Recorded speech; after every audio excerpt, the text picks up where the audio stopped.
welcome back to another video.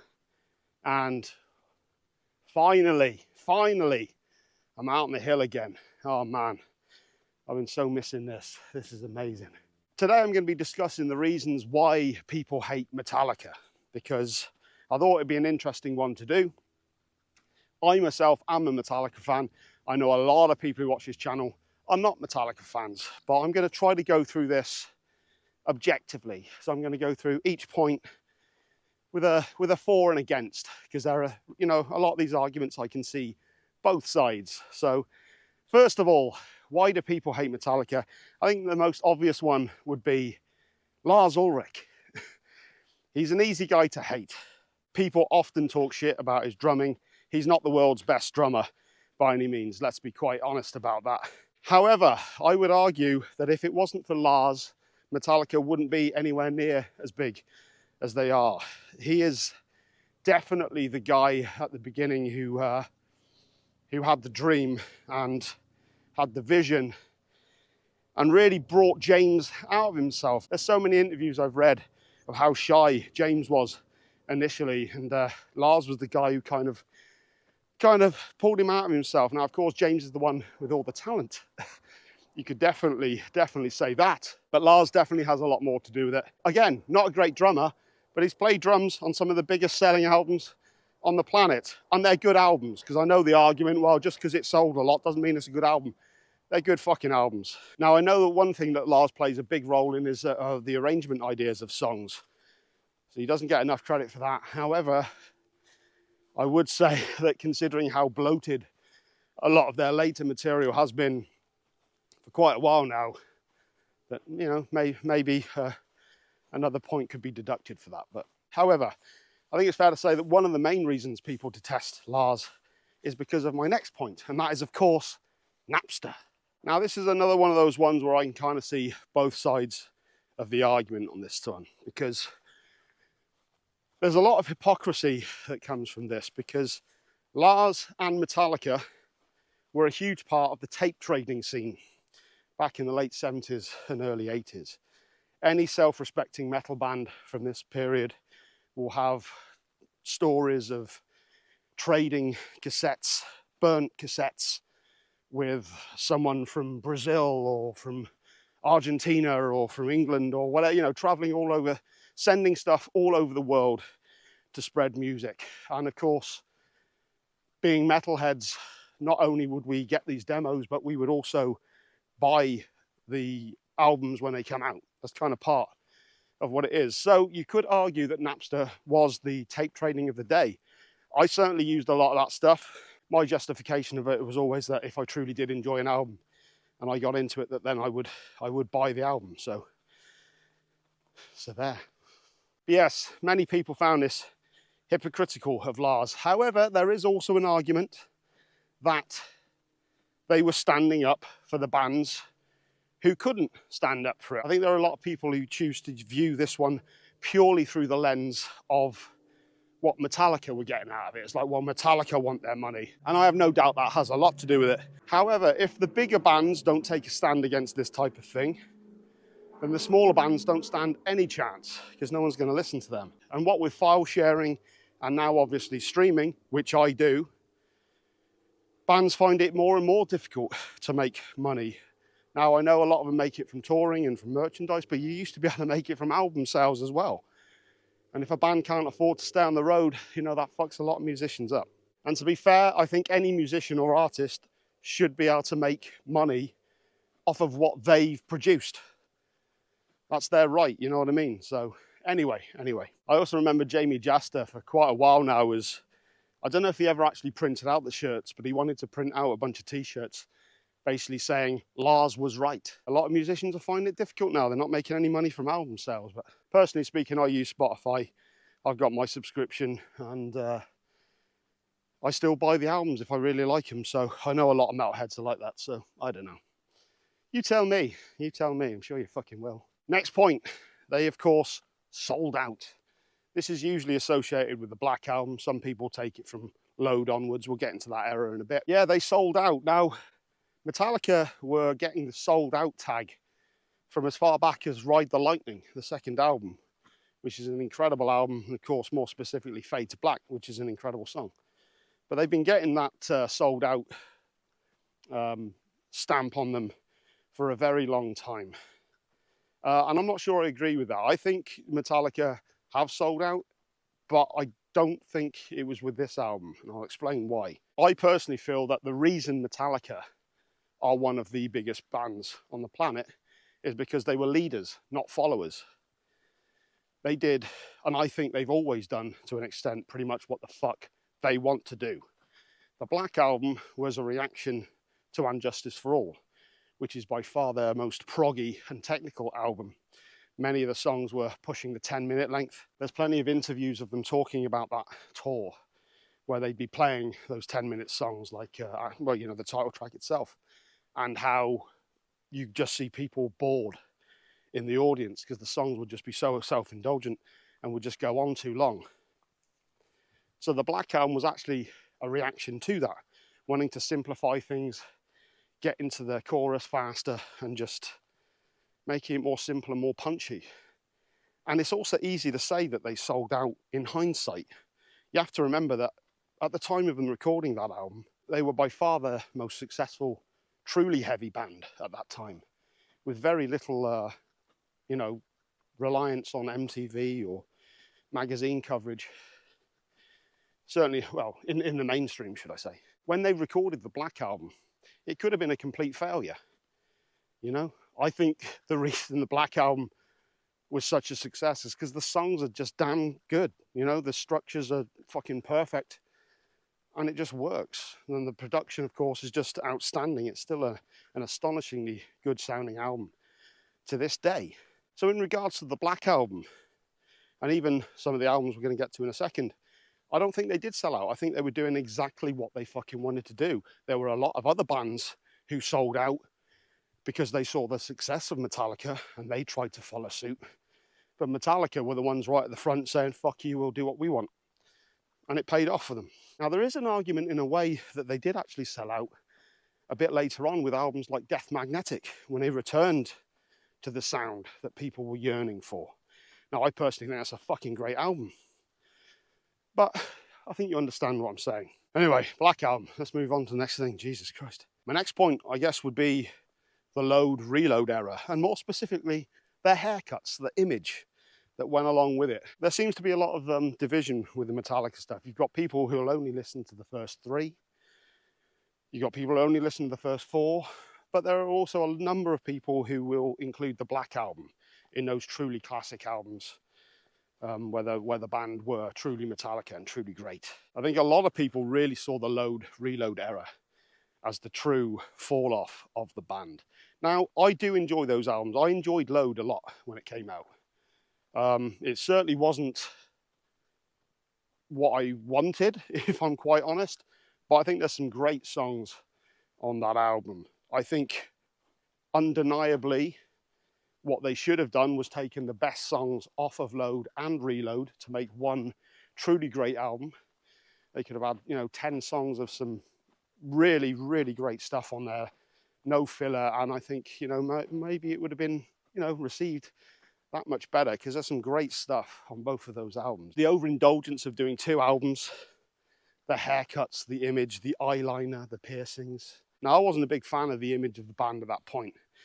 However, looking back, it bothers me less and less. And I think now, you know, nowadays, you know, being a metalhead with shorter hair is, or even like completely, you know, shaved head, it's not really considered that big a deal. People changing their images, it's still a bit of a shock, I guess, but nowhere near to the degree it was back then. It really was a big deal back then. So again, you know, were they selling out, or were they just doing what the fuck they wanted to do? I know what's going to happen in the comments. Well, hang on, James has gone on record as saying that he wasn't particularly happy with the direction of the band there, but I don't know. I think there's still a rebellious spirit to it of like, fuck you, this is what we're supposed to look like, this is what we're going to look like. So I don't know. Again, I'm sure you'll let me know in comments. Don't know why I went northern there. Next point would be the Saint Anger era, or more specifically the Some Kind of Monster documentary, which is still a pretty painful watch. Now, this was quite an embarrassing one to see our heroes, so to speak, going, you know, doing the whole therapy thing and trying to record the album that they clearly weren't inspired for, James in particular. It was a painful watch. But you could also argue that it takes a huge pair of balls to release something like that. You know what I mean? I mean, there aren't many bands out there who would have the courage to just say, again, this is who we are. We're going to put it out there. And also I've heard tons of interviews from other bands saying how they actually found it very uncomfortable, because that's pretty much exactly how it is in most bands. So it is an uncomfortable watch. Bob Rock I find absolutely despicable in it, as well as, is it Peter Mensch, the manager? I don't know why those two kind of really irk me in that. It's really uncomfortable to watch. What was the therapist? Is it Phil? I can't remember the name of anyway, the therapist guy, when he's handing over the lyric ideas. Oh my God, that was uncomfortable. It is. I mean, it is an uncomfortable watch. Absolutely no denying that. But again, quite a pair of balls to put that out. But a fucking uncomfortable watch. It really is an uncomfortable watch. Next up, one that maybe is a little lesser down on the scale of things, but the treatment of Jason Newsted. And this is one that I do have very much an issue with. I think it was pretty despicable how he was treated. I think Jason was an amazing bass player, and I'm going to say I think he was actually better than Robert Trujillo. Now, I know that Robert Trujillo is maybe technically a better bass player, but I think in terms of attitude for the band, Jason for me there was something else there. You know, he gave his all when he was playing live, that guy. You know, nothing against Robert Trujillo. He's a great bass player, and, you know, I think he seems like a really cool dude, but there's kind of a, how do I say it? There's kind of a neutered feel that I get, you know what I mean? It's so much now about the corporation of Metallica. Everything he says kind of seems so in line with what is Metallica. Whereas, I don't know, Jason, for all the shit he got, I think he had a little more of an edge to him. I miss Jason a lot. I was actually watching some older footage of them playing live with Jason, and fuck, man, that guy was relentless. I'll still never forget the first time I saw Metallica at the Freddie Mercury tribute concert, and how they played those 3 songs, and Sandman, Sad But True, Nothing Else Matters. First time I'd ever heard the band. And I just remember Jason just looked fucking insane to me. You know, of course, I was much younger then, but I really miss Jason. Now, of course, the band have tried to justify this as getting over the death of Cliff, and, well, they can justify it as much as they want. You know, they were young, and you can excuse that to an extent. We all made mistakes when we were younger. There's a lot of things that you realize about yourself and the way that you act as you get older, but the way they treated him was pretty shit, to be honest. And you have to give credit to Jason for having the balls to just leave a band the size of Metallica. I mean, even at that point, I mean, let's be honest, ever since the Black Album, Metallica have pretty much sold out venues wherever they go all over the world at any given time.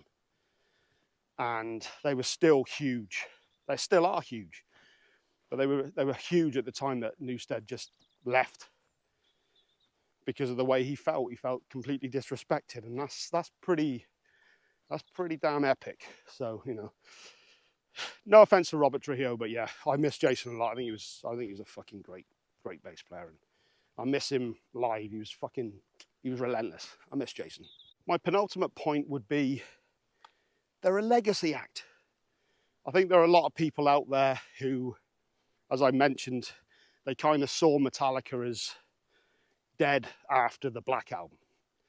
And everything they've done since then has just been lackluster, or just kind of old man rock maybe. But I disagree. I think they've done some absolute bangers. But anyway, regardless of what I think, I understand that there are a lot of people who just see them as a band maybe that are coasting off the legacy that they built very early on. But most bands do, I suppose, to a certain extent. You know, I mean, what was it, 1981 the band started, so we're getting into nearly 45 years of Metallica now, which is insane. But I'd still argue that they've done a lot of great stuff. I actually talked about Saint Anger not so long ago being a terrible album. However, when I was revisiting some of the songs, when I was doing a song ranking, I was actually surprised how many of those songs I do actually like. Death Magnetic, I think, is a great album. I think some bangers on that. Hardwired is very underrated, I think, in terms of their discography. I think there's some, much like Load and Reload, I think if they'd have edited it down a bit and taken a few songs out of the track list, got it down to maybe 9, I think people would be seeing that as a really fucking strong album. 72 Seasons, I think, is a decent album. It's certainly not my favourite, but there's some decent tracks on there, and Hetfield in particular shines on that album. Just trying to, Jesus Christ, just trying to get through there. But yeah, maybe there are a lot of people who just see them as a legacy act at this point, but I love Metallica, so what can I say? And my final point for this video, maybe I'll come up with a part 2. I'm sure there's probably things that I've forgotten to talk about, and I'm sure that you guys will have your opinions as well.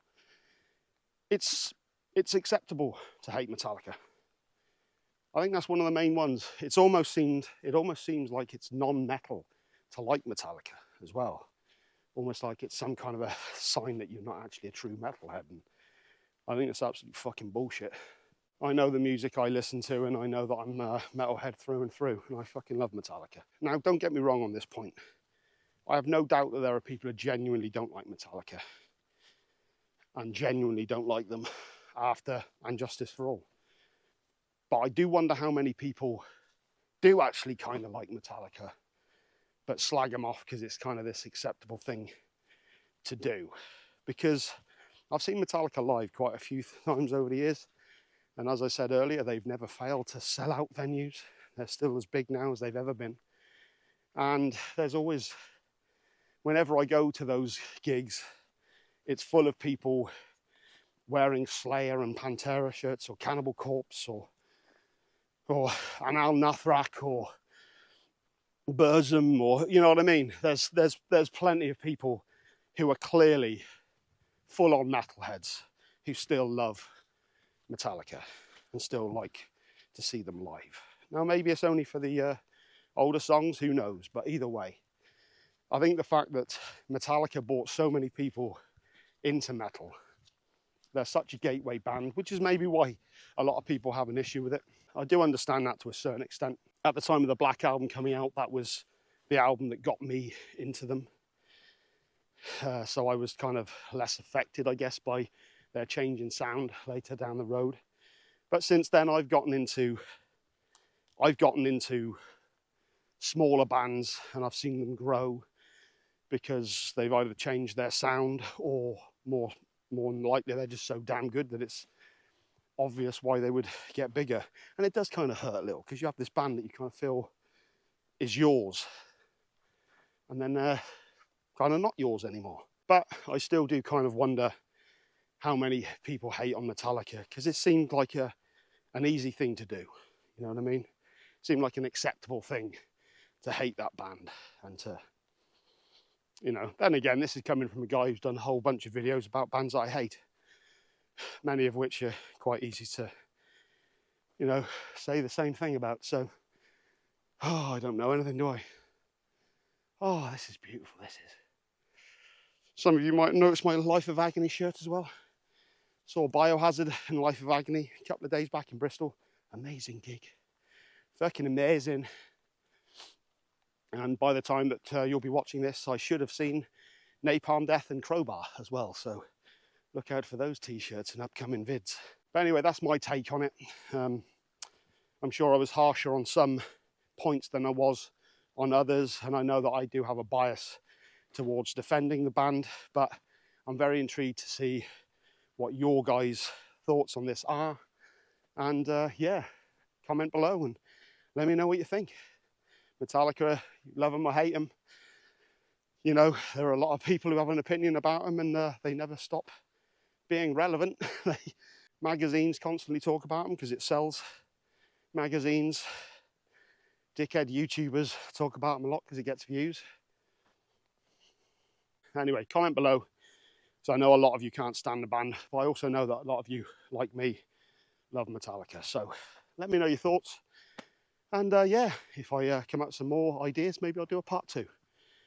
But for now, I said I'm going to go and enjoy this sunshine, which I will in a bit, but I'm actually going to record another video now for you guys. So aren't you lucky? More of what's up with my hair today as well. Could I look any older? Oh, God.